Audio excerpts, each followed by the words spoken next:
First, XR, so amazing. The panel that we have today is unbelievable. We have Dr. Beth Purse, who is the Monkey Fever Risk Project Lead and Group Leader. We've got Professor Eric Ferrer, the Chair of Veterinary Infectious Diseases at the University of Liverpool. And he's also at the International Livestock Research Institute at Nairobi in Kenya. We've got Professor Kate Jones, who is the Chair of Ecology and Biodiversity at University College London. And we have David Quammen, who is a science journalist and an author of 16 books, including Spillover, Animal Infections, and the Next Human Pandemic. So I'm going to ask everyone now, all the panelists one by one, to introduce themselves within the context of the question that we're asking. And if you're joining us late, that question is the destruction of the natural world likely to increase the risks of disease? So Dr. Beth Purse, would you like to go first? Well, hi everyone. So I'm an ecologist at the UK Centre for Ecology and Hydrology, and I spend my time working on infectious diseases of plants, animals and people. I look at how the arrival, spread and impact of these pathogens depend on their complex ecology and on multiple kinds of environmental change.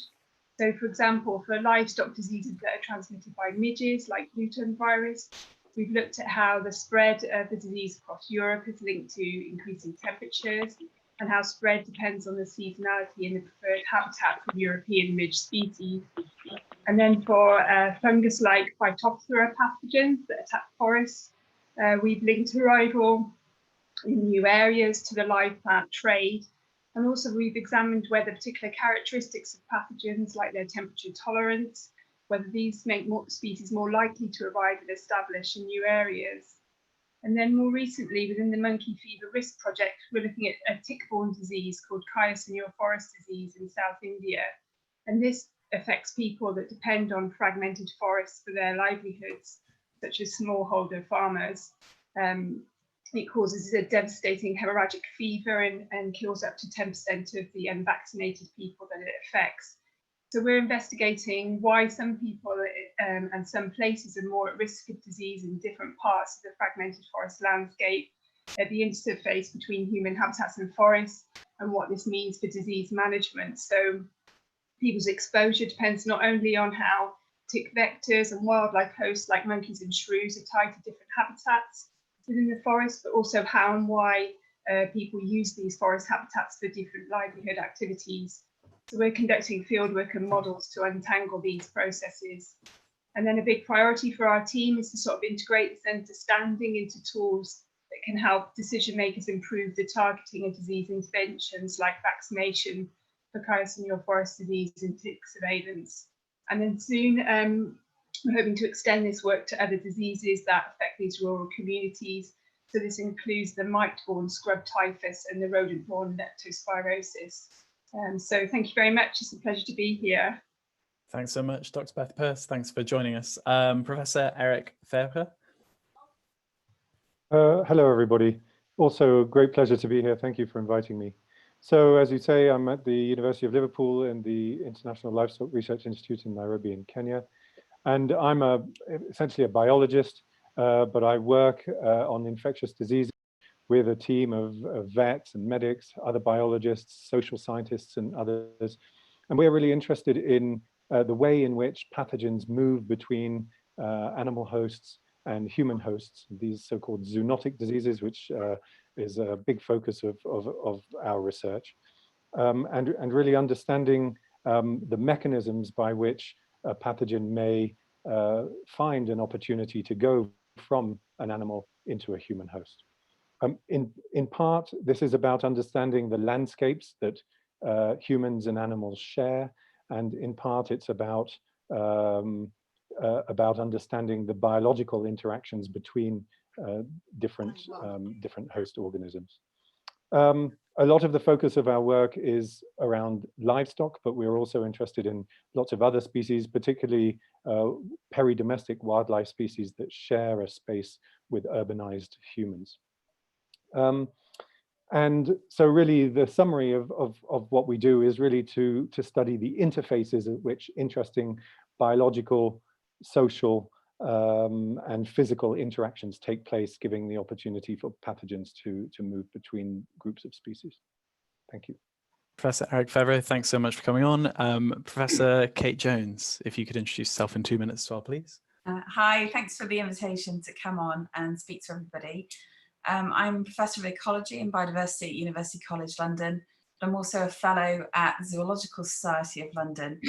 So I'm actually a statistician, ecologist, and I look at how environmental change, global change, like climate change and land use, are impacting biodiversity in general and ecosystems and the services that ecosystems provide to us, like pollination or seed dispersal or water filtration or air quality filtration. And I've got a specific focus on how landscapes and our use of landscapes change the risk of human infectious diseases. So this spillover between animals and humans, so these zoonotic pathogens. So I'm really interested in what kind of landscapes change that risk, that dynamic, the transmission dynamics between animals and people. And I do that at a quite a large scale. So I look across all diseases, zoonotic human infectious diseases, to have a look at trying to understand the general mechanisms of how that happens rather than specific diseases. Having said that, I've also been recently focused on a couple of diseases because they're incredibly interesting: Ebola and Lassa fever, which are hemorrhagic fevers. And I've been working a lot with the CDC in Nigeria and Sierra Leone to understand how to model those processes, how these change under scenarios of future change and future climate change and land use patterns and human population densities, to understand what will happen to those diseases in future. And we've also recently put together a big paper on how land use in general changes this risk interface with humans and wildlife. I also love bats. I have studied them for about 30 years. I think they're amazing, fascinating things. And I was the chair of the Bat Conservation Trust for many years, a few years ago. Professor Kate Jones, thanks so much for joining us. That is really cool.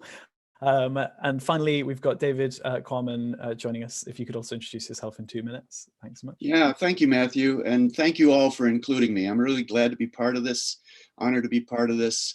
Unlike everybody else here, I'm not a scientist. I'm a science writer for the general public. That means my job essentially is to follow scientists through forests and through savannas and through laboratories, and then try and write with great accuracy, but appeal to the general reader about their work and the significance of their work. I've written a lot in magazines and books about biological diversity and losses of biological diversity. But in particular, the book that I suppose has pulled me into this conversation is a book I published in 2012 titled Spillover: Animal Infections and the Next Human Pandemic.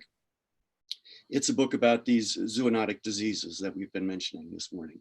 Animal infections transmissible from non-human animals to humans becoming diseases. In particular, viruses. So the book touches on, well, it delves into the ecology and the evolutionary biology of scary viruses. Ebola in Africa, Hendra in Australia, Nipah in Malaysia and Bangladesh, Marburg, coronaviruses such as the SARS coronavirus, and supplies some history and background and scientific explanation of the dynamics of how human contact with wild animals in particular tends to offer new viruses the opportunity to become human viruses. David Quammen, thanks so much for joining us. If you are joining us late, then this is the first Ask a Scientist live by XR Scientists. So you can throw in questions on whatever platform you're on. If you're on Zoom, you can put them straight into the chat. Make sure they're going to everyone rather than privately to one person. You can throw them in on social media if you're on YouTube or Twitter or Instagram or Facebook as well, and we will get all of them. If there is one particular person that you'd like to direct the question towards, then do just add that to the end of the question, and I'll then get that on my end. The overall question that we're answering today is the destruction of the natural world likely to increase the risks of disease? And this is within the context of 24 hours ago, over 200 conservation groups from the Zoological Society of London through to the International Fund for Animal Welfare and the Bat Conservation Trust as well, all gave a letter to the World Health Organization to try to bring about a ban on global wildlife markets for the very reason behind this question, and also the International Union for Conservation of Nature have also just released a new report on the link between pandemics and the exploitation of nature. So that's the context that we're in. Thanks so much for joining us, everyone. I'm going to jump straight into the first questions. So the first question is from Lewis in London, and that is, what do you think is the origin of the current COVID-19 crisis? Who would like to answer that one first? Big first question from Lewis. The origin of the crisis or the origin of the pathogen? Can I just be clear? Sorry, the origin of, very good question. I think the question is about the origin of the pathogen. I can take it if people want me to. Please do.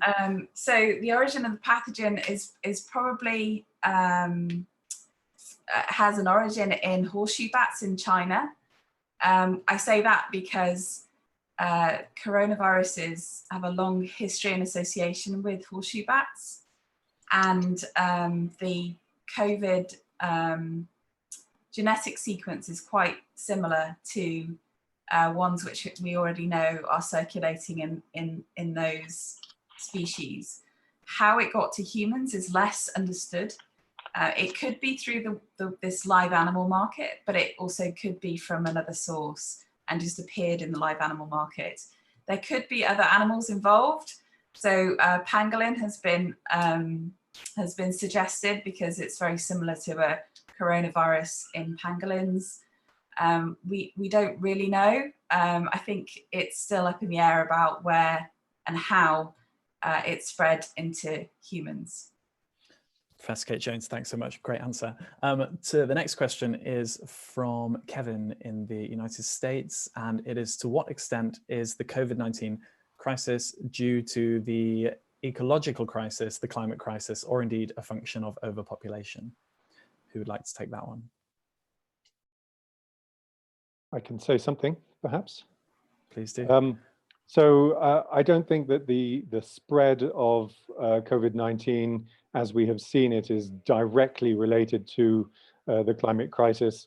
The virus got into the human population and has found a blank canvas in which it is able to spread very effectively. That is to do with human contact patterns and not necessarily directly related to the environment. One thing that is important to point out is the relationship to the food system. And that's where the overpopulation question comes in. Densely populated urban dwellers need food, and that food has to come from somewhere. And there are very complex food chains that supply such urban populations and that bring all kinds of different foodstuffs deep into dense human populations.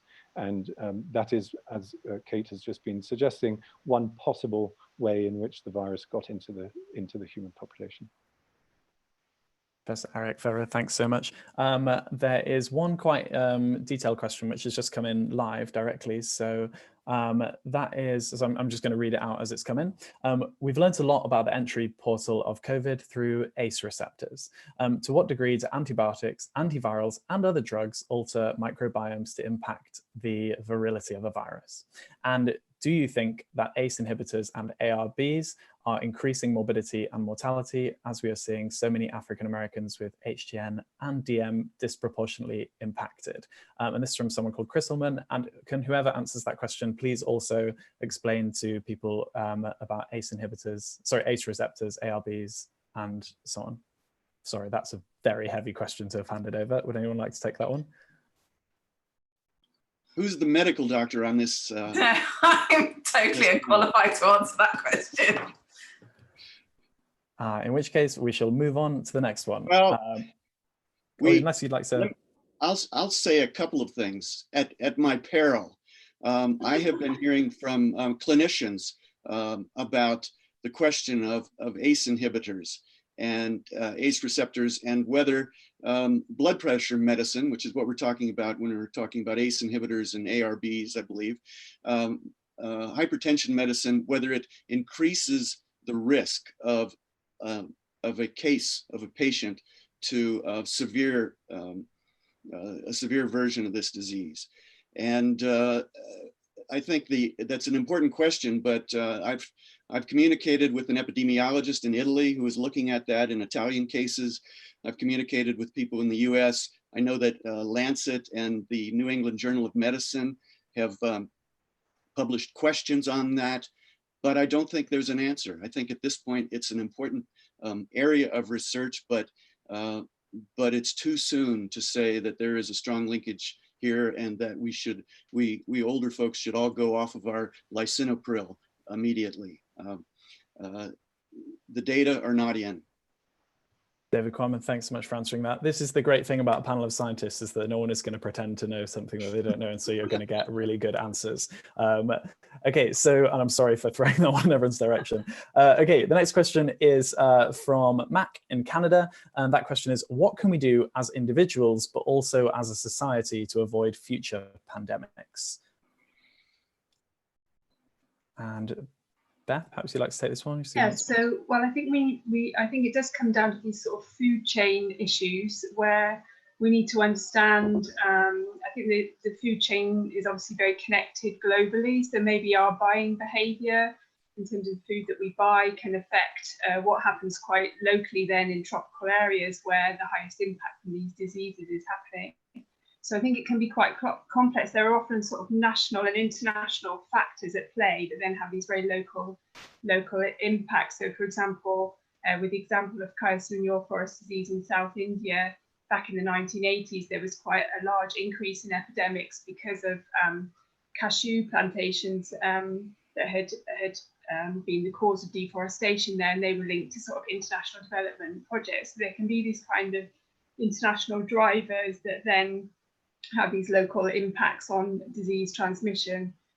So I think that we, as a sort of global community, we need to look at how these food chains and these international policies and national policies around food actually affect these spillover events. I think Matthew, could I?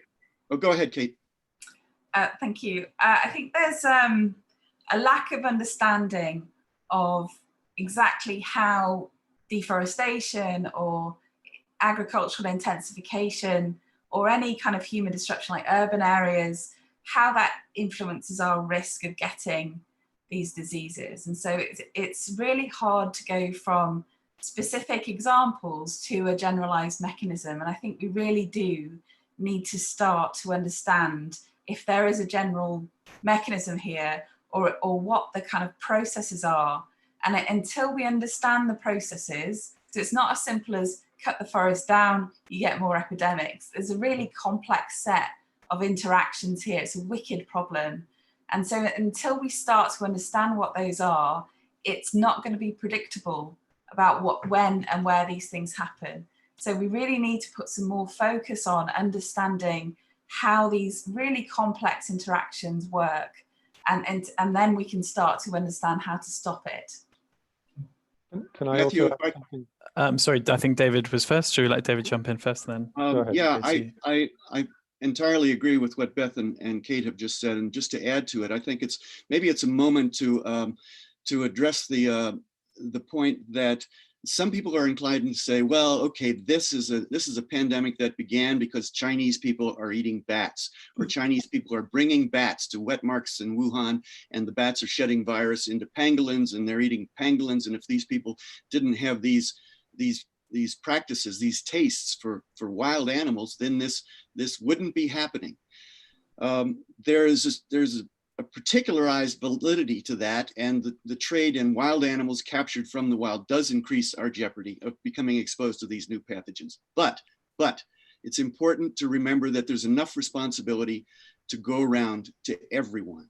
All of the choices that we make in terms of what we eat, what we consume, what we own, what we wear, how many children we have, how much we travel, those things done by all of us contribute in various different ways, subtle, complicated ways, as Kate said, to this problem of bringing animal pathogens, non-human animal pathogens, closer to humans, giving them the opportunity to spill over into humans. And for one very quick instance, any of us who have a computer or a cell phone, we are consumers of the mineral coltan, a mineral that's used to produce tantalum capacitors, which are necessary in cell phones and computers. Where does coltan, the mineral, come from? Just from a few places, mined out of the earth in a few places, including the southeastern corner of the Democratic Republic of Congo, in areas that are largely forested and highly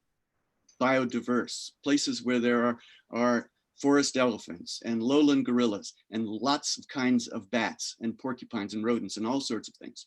So we ask miners to go in there to supply us with our coltan. And when they go in there, they live in a mining camp. And what do they eat? Well, they may eat a variety of things, fufu and beans and rice, but they're also likely to be eating local wildlife, which in Montana, when we eat local wildlife, we call it game. When people in Africa eat local wildlife, we call it bushmeat, and there's sort of a negative onus on that, but it's the same thing. So if those people are eating local wildlife, eating perhaps porcupines or Dyker's forest antelope, or in some cases primates or bats, then they are exposing themselves to new viruses on our behalf so that we can have cell phones. Just one example of the way it's all connected to the choices that we make. David, thanks so much for that. And Eric, sorry, there was something you wanted to jump in on before? Yes, so the 2 points. So just to pick up on something that Kate said about the way people are interacting, I think we have to understand that we have to be able to understand these interactions that people are having with their environment, with animals and so on, at a very detailed level, actually. There are important, broad, global generalizations that we can make, but we also at the same time have to do the research to understand those interactions at local levels, because in different societies, in different climates, in different cultures, the way people are interacting with each other and with their environments is a little bit different. And in order to understand the sort of micro methods by which a pathogen may emerge into those populations, understanding those things is important. I also just want to quickly pick up on the last point about food. We celebrate most of the time the diversity in food. You go from Italy to the UK to Sweden, wherever, we celebrate the fact that people eat different things, and isn't that a wonderful part of a diverse culture? And we have to bear that in mind, that the types of food that people eat are deeply rooted in their culture. We mustn't stigmatize necessarily for people for the types of food that they eat, but we do have to think very carefully about how it's produced. And that example of a miner in a forest habitat, I also encourage you to think of somebody buying a chicken or a piece of beef or wherever in Europe, which is coming from an intensive farm, where there are equally important issues about the way we bring so much biomass into a concentrated space, and how we feed those animals, and most importantly, how we deal with their waste and the impacts that has on the surrounding environment and on the consumers of those products. So we celebrate the diversity of food, but we have to also be very cognizant of how all of that food is produced. Can I Thank you so much, Professor Eric. Do you mind if we move on to some more questions otherwise, or is it a quick point? Well, it's just another point, just to say, just to kind of sum that up, in that the wet markets, I know there was a ban, the UN called for a ban, but it would be really interesting to understand, or critical to understand, what kind of... Sorry to jump in, for those who don't know what wet markets are. These are wild animal markets that they've been talking about banning. It'd be really interesting to understand what the contribution of risk they pose, as opposed to, say, mines in DRC, or mass production of chickens, or intensification of livestock. So, or deforesting certain areas to get vector-borne diseases, like mosquito-borne diseases.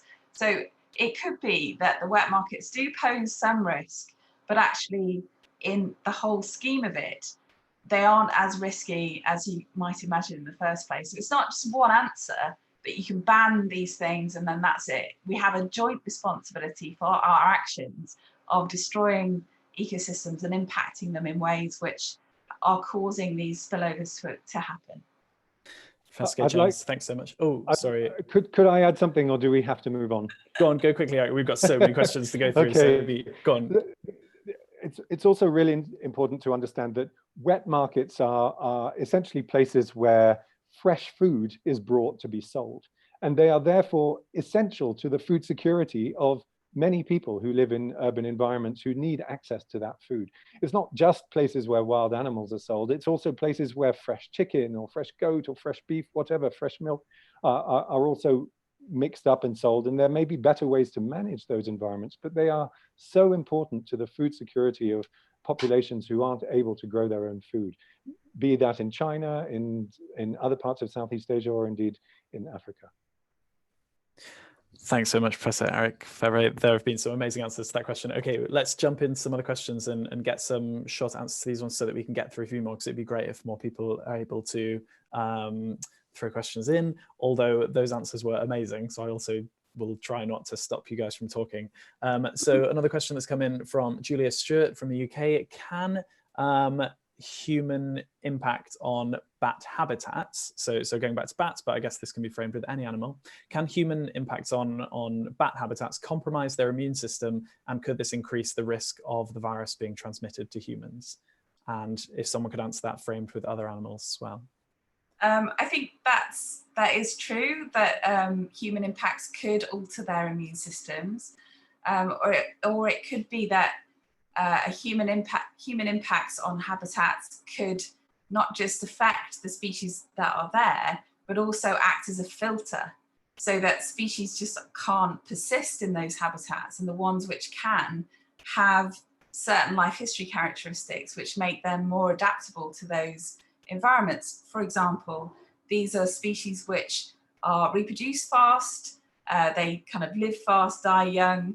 They might invest less in their immune responses, and so they may be better transmitters of pathogens. So we may be creating unhealthy landscapes by putting a lot of human pressure on landscapes. So it might not just be about changing their immune responses, although that is definitely possible, but also just changing the composition of the ecosystems by having disturbance in those landscapes.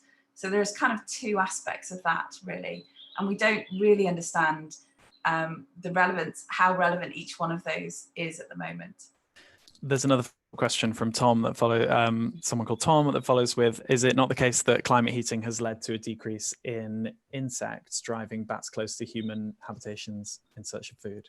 Or is that not a link that we could still have? I don't think there's any evidence for that. I wouldn't say that climate warming has changed insect population. I don't know if there's any evidence, but I shouldn't imagine that that's true.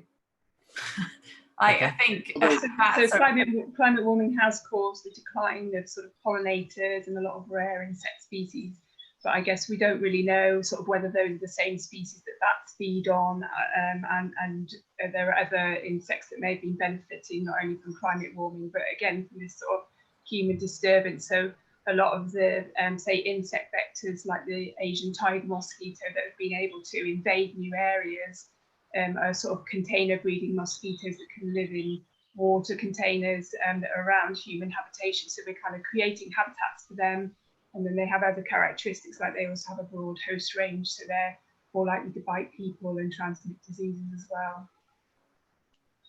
Dr. Beth Purse, thanks so much. Okay, another question related to animals acting as vectors of disease towards humans. Since we, and this is from Alison in St Albans, since we know that animals like bats could play a significant role in transmission of diseases, are we likely to see a public backlash and calls for extermination of certain creatures? And the question here is, would that be a good idea? To which I have my strong feelings I'll answer. I think it would be a terrible idea because you know, animals play a key role in ecosystems, providing us with ecosystem services that we need. And bats in particular, over 1,400 species, and they act as insect regulators, pollinators, and seed dispersers of commercial crops that you know about, like say agave for tequila, mangoes, bananas, a huge range of things that they're key for our ecosystems. And so, you know, that would be a terrible thing to remove those species, and counterproductive anyway, because you're exposing yourself to more risk if you're going in to destroy landscapes. Firstly, by just being in contact with those animals, but then secondly, because then you're creating landscapes which are, you know, like more risky because they've got species in them that can survive that degradation. So I would say that there is a massive risk for people to think that that's an easy option and to make a call for destroying different species. But I think it's just a terrible way to manage our planet. So what would we end up with? Some concrete. So we can't live in some concrete jungle, which is an incredibly unhealthy landscape anyway for us, mentally and physically. So yeah. And a concrete jungle would immediately fill with rats and other species that love being so close to human beings, and that we know from lots of studies are excellent vectors of many diseases and antibiotic resistance and so on. So reducing biodiversity as a knee-jerk response to such a thing, I can only agree with Kate, would be a very bad idea. And with that brilliant response as well, let's take this back to away from wild animals. There's a question from Peter from Malvern, who asks, aside from wild animals, are there potential hazards from factory farming? Peter's thinking about BSE CJD. Maybe I'll start with that one. Certainly, I mean, BSE, CJD, these problems started because we were feeding animals to themselves effectively. The intensification of farming is, as I've mentioned, a really important part of providing nutritious food to growing populations. But we have to really think very carefully about the process by which we manage that kind of farming system. Not only the inputs, like the feeds to those systems, but the waste that those animals produce. So intense farming systems, which are producing a lot of waste that require a lot of inputs, can be risky if they are badly managed. And for me, the answer to that question is really all about how carefully and thoughtfully we manage those, accepting that to some extent intensive farming has to happen in order to feed populations who no longer are able to grow their own food. So they're a necessary thing, but the way in which we manage them is the most important consideration. Okay, thanks, Professor Eric Favre. So a question here from Alex in London. To help slow down or prevent pandemics, should governments implement town planning and public health policies that make cities less crowded? Would this help also to combat the climate and ecological emergencies? Who would like to speak to that? Perhaps I can step in there to begin with. I think although that might help to some degree once diseases have arrived, you also have to tackle the fact that these diseases are moving through global trade and travel pathways as well. So because we're importing certain animal and plant products, or we're moving around ourselves, we're bringing these diseases into new areas. So I would have thought that the crowding that happens after that has a fairly small modulating effect, certainly in sort of northern temperate environments. But perhaps Eric can speak to the impacts of urbanisation in more tropical areas. Well, I'll happily add that research that we've been doing in Nairobi, for example, shows that even though there are very densely populated areas of cities and much less densely populated areas of cities. From a food system perspective, the people living in those different areas are very closely connected to each other because the food systems that supply them cross over in so many different points. And so the degrees of separation, if you like, between someone who's living in a slum and someone who's living in a high income area is relatively small, because somewhere along the food system that supplies them, there is crossover, meaning that if effectively people are eating and being exposed to food products that are coming from similar sources. Yes, Eric, thanks so much for that question. There was a question come in here from Michael Shepherd via Facebook, saying that the virus is already transferred to a tiger, which is news to me. I didn't know that, and perhaps one of you can confirm that. What is the risk of the virus mutating and transferring to animals that wouldn't normally have this disease other than ourselves, and that resulting in an accelerated decline in biodiversity? I'll jump in on that one. Very briefly, the story of the tiger comes out of the Bronx Zoo in New York, where a female tiger has tested positive, quote unquote, tested positive, and I think that was by PCR, for the virus. Does not mean she has a raging infection of the virus, although apparently she has been showing symptoms. She's had a dry cough, this tiger has. Apparently she became infected by a zookeeper who was carrying the virus asymptomatically.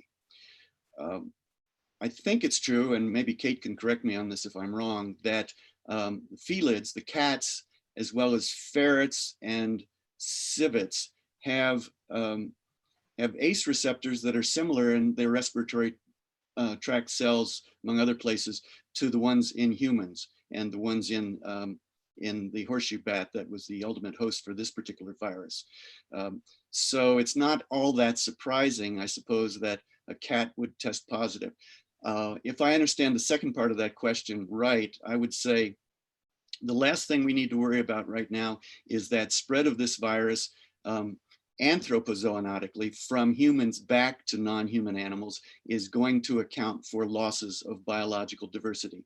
I don't think that we should, amidst all the other things we have to worry about, I don't think we should worry about that possibility very much at this point. David Quammen, thanks so much.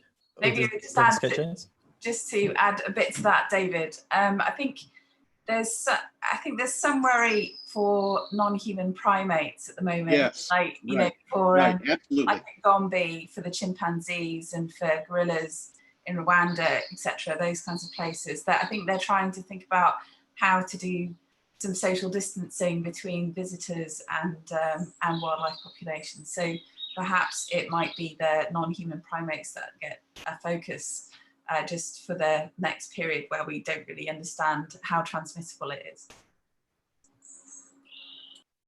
Oh, Professor Kate Jones, thanks so much. Okay, the next question is from Finette in France. And the question is, does the use of antibiotic, antifungal, and antiviral drugs in humans and animals contribute to the emergence of dangerous new infectious diseases and play a role in the vulnerability of humans and animals to epidemics? Who would like to speak to that? Well, I'm happy to say something at least. Certainly, I don't want to monopolize the entire question, but certainly from an antibiotic perspective, the use of antibiotics, both in animals, domestic animals, and in humans, does cause selection for, let's say, drug-resistant and dangerous infections in those species, in those hosts. We've seen, for example, the emergence of extremely drug-resistant tuberculosis in TB in South Africa, for example, which is probably largely due to excessive use of antibiotic drugs to treat those patients. And there are many reasons why antibiotics are used where they probably ought not to be used, or where the wrong antibiotics are used, and essentially selecting for drug-resistant bacteria, which then may cause health problems in humans and animals later. So from an antibiotic perspective and for bacteria, absolutely yes is the answer to that question. And we really need to manage our use of antibiotics much better. Professor Eric Fevre, thanks so much. Does anyone else have anything they want to add to that? or should we move on to the next question? Next one. Okay, so this one is from Tom from XR. Given how far we have gone down the road of ecological destruction, is there any hope of re-establishing healthy migratory and other patterns? If not, what mitigation is possible at this stage? I just wanted to say there that sometimes it might be possible to learn from traditional migratory farming communities and look at how they've adapted to diseases in the past from their sort of long association with particular ecosystems.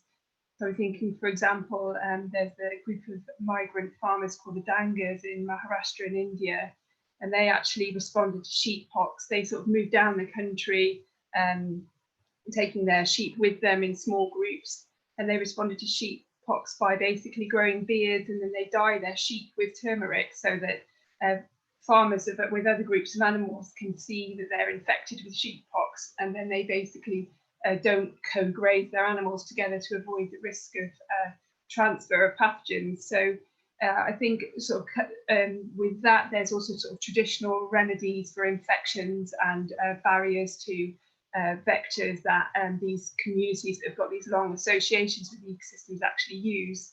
So I think we could do some more research on how these traditional communities have coped with infections, and that might lead to learning that we could all benefit from. So that makes me hopeful anyway. I'm not sure about other people. So colouring the sheep with turmeric is so interesting.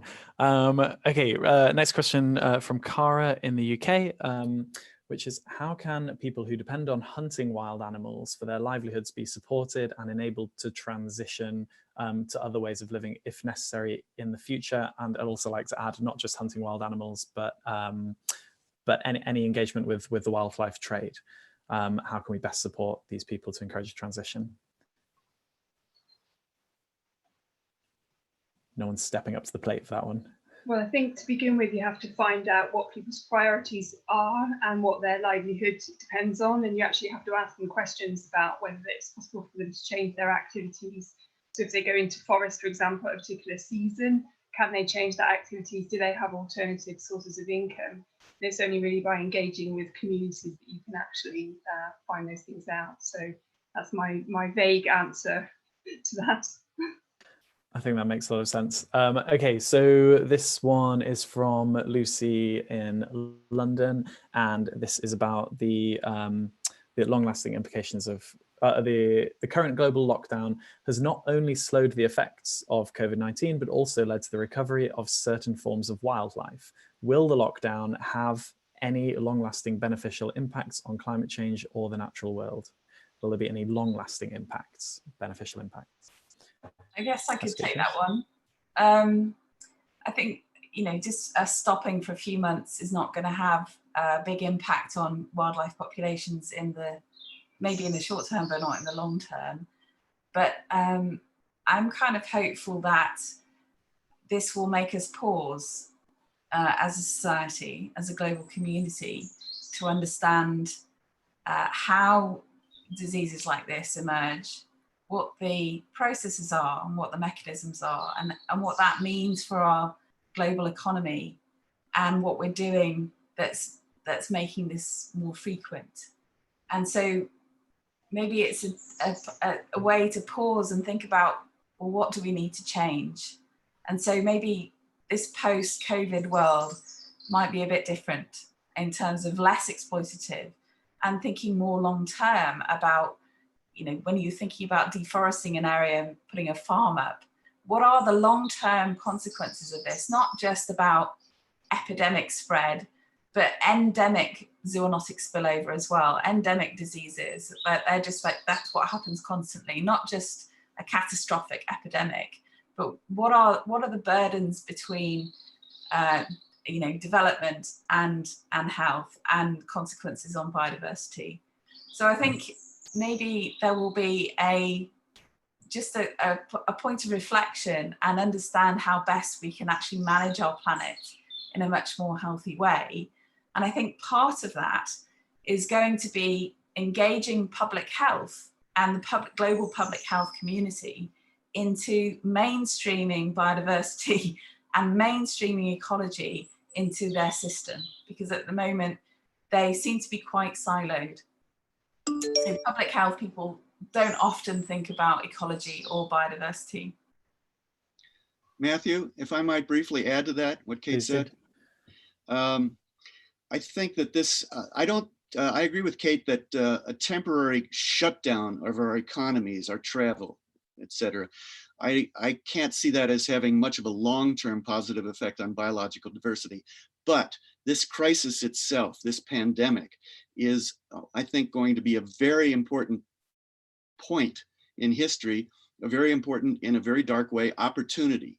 And for those of us who talk about science and talk about biological diversity to the general public, whether we're scientists or science explainers like me, we have to be ready to seize this quote unquote opportunity in order to help people understand why this happened, the bigger drivers of this, the ultimate causes of it, because this is going to be one of the very few last chances we get to persuade people of the importance of making drastic fundamental changes to the way we live with the rest of the natural world on this planet. There's that saying, I think it comes from an American politician from Chicago, let no crisis go to waste.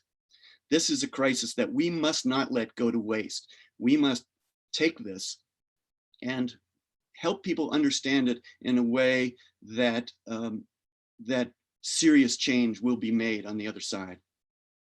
David, thanks so much. Okay, I'm going to bundle two questions together now, which kind of follow on from that one. Can I just add one point? It may well be an answer to the question I'm about to ask. I think you're probably, go on, go for it. I just want to say, you know, there's a really big focus on climate change, but you know, one of my students was talking to me about it, and he was saying, climate change is like you've got a really nice holiday house and it's on the edge of a lovely cliff looking out to the sea, and eventually it's going to fall in the sea. You know, okay, that's going to be a big catastrophe.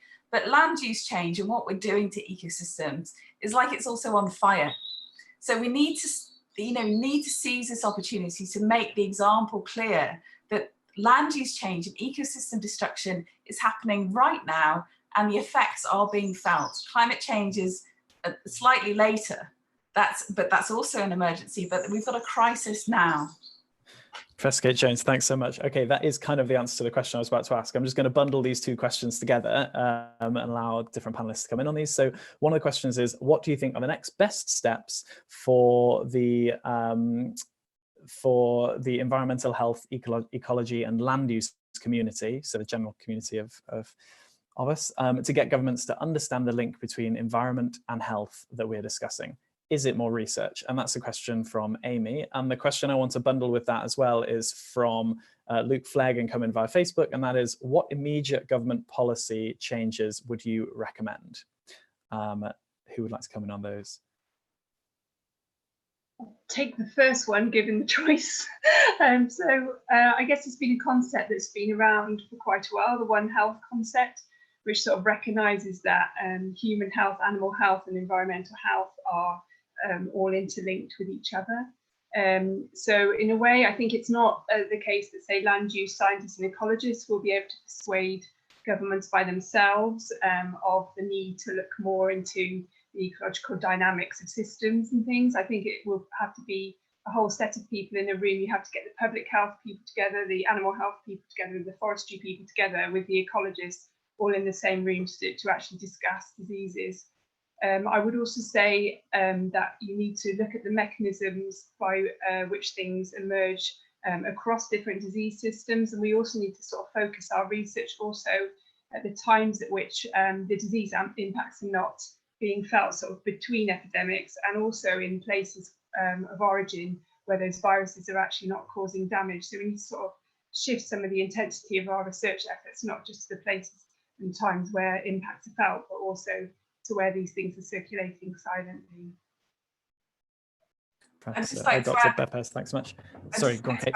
I think that's completely true that Beth, I disagree completely with Beth, but I would also say that One Health is quite a confined concept in a way, that it's only about animal plant health and human health and something about the ecosystem. And actually what we need is you know, a concept of planetary health in a way, you know, that we need to understand how we're destroying landscape, not just diseases, but pollinators, flood resilience, flood resistance, climate storage, carbon storage. We need to have a whole bigger perspective of how the links between ecosystem modification links to human health, and those links aren't clear, right? Because we've had the great acceleration, you know, like from the 1800s and the 1900s, we've had mass growth in people, but we're also living more healthy and prosperous lives than we ever have before. So those direct links aren't obvious, and we need to really make sure that we understand what the ecosystem you know, modification, those links are to human health, and that work is not being done. Thanks so much, Professor Kate Jones. I love the bird noise in the background on your end. It's so good. Oh my God. Does anyone else have anything to add to that question before we move on to the last question for our summaries? Nope. Oh, sorry, Eric. Well, I was just going to sort of touch a little bit more on the policy part of the second part of that question, which is really, as the others have said, it requires an integrative approach. And so as scientists, I think we convince ourselves, we are convinced that that is the right way to do these things, but the policy community isn't necessarily. You have the Minister of Health who's worried about something over there, the Minister of Environment and Livestock, and very often at the policy level, those things really are not coming together. And so scientifically, there has been a challenge to get everybody talking, and I think we're largely there, if not perfectly.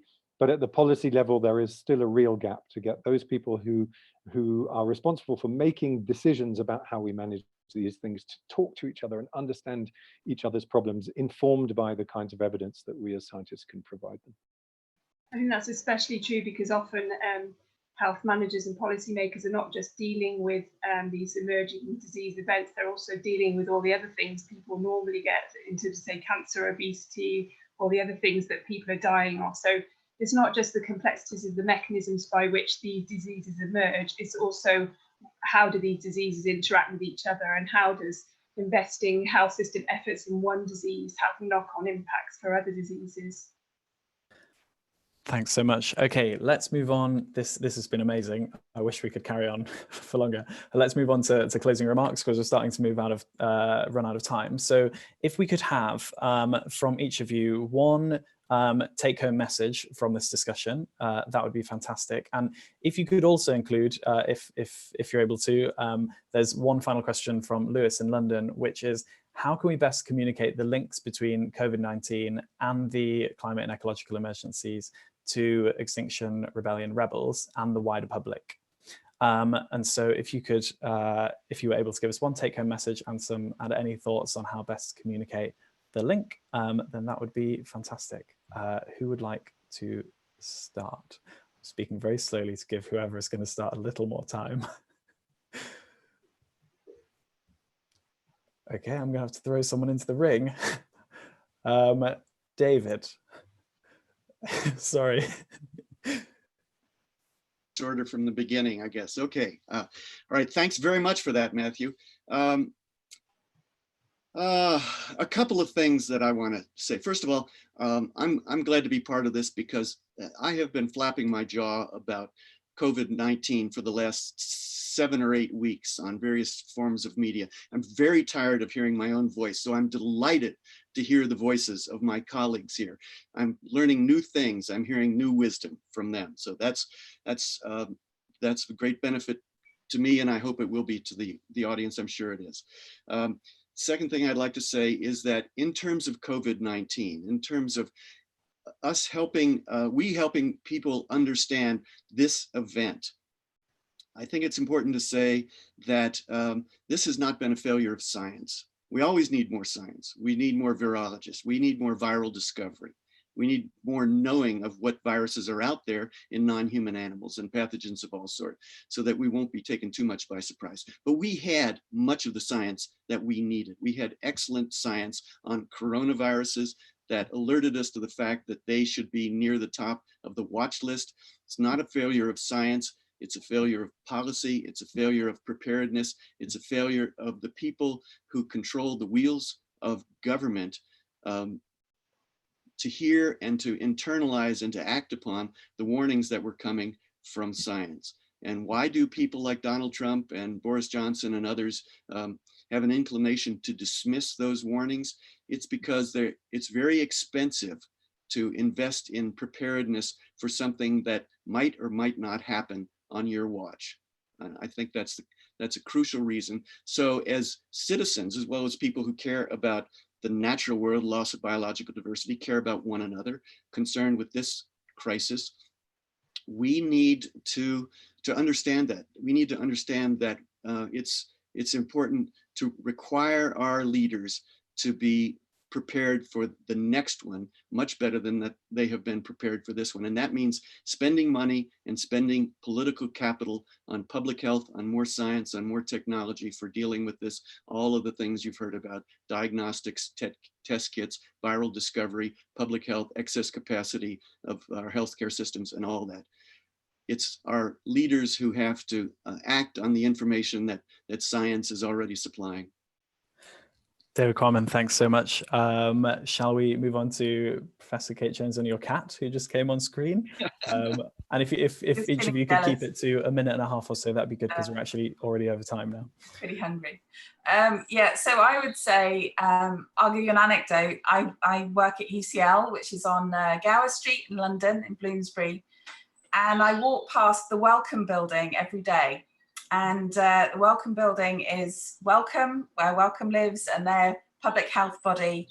And I mutter to myself every day walking past, thinking how public health needs to embed ecological system thinking and joined up policy making.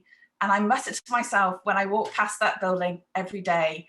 And now I have a public forum to not just mutter, but say that in public. So I would say the public health people need to engage in a much more fundamental way with ecologists. Professor Kate Jones, thanks so much.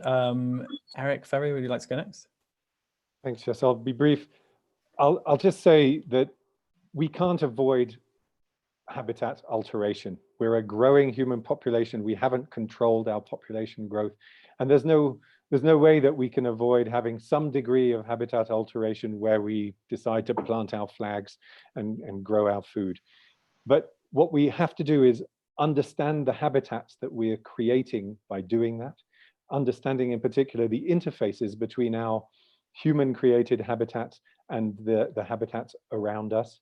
And that understanding is essential to building the science that David mentioned a few moments ago. I think we also can't prevent random events from happening. They will happen, but we can be prepared to respond to them well when they do happen by understanding the processes by which they arise, and understanding a little bit about how they start to spin out of control and stopping them going out of control. And that's the foresight that we as scientists need to provide to the policy community, who then need to listen to us and be encouraged to act. Professor Eric Ferry, thank you so much. Dr. Beth Purse. Thanks. Yeah, so just sort of echoing what Eric said there, I think we need to make sure we're looking at the ecological dynamics and the environmental and social risk factors within the same frameworks for diseases. And I think it'll be really beneficial to do that perhaps for some of the more neglected tropical diseases and in some of the more neglected parts of the world, to really understand impacts.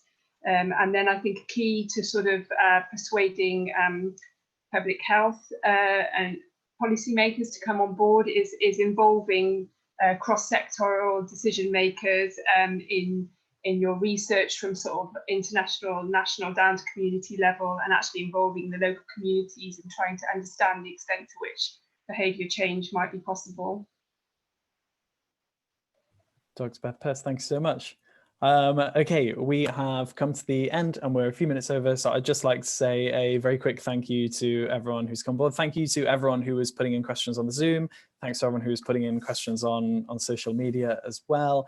And I wish everyone could come off mute and clap, because that would be really nice, but it might be deafening. So maybe we shouldn't ask people to do that. Oh, seeing some hands coming in. But yes, thank you so much to Dr. Beth Purse, Professor Eric Fevre, Professor Kate Jones, and David Quammen. Please spread the knowledge of what you've heard today, and Excellent Scientists will be back with another Ask a Scientist live soon. Thank you all. Thank you so much.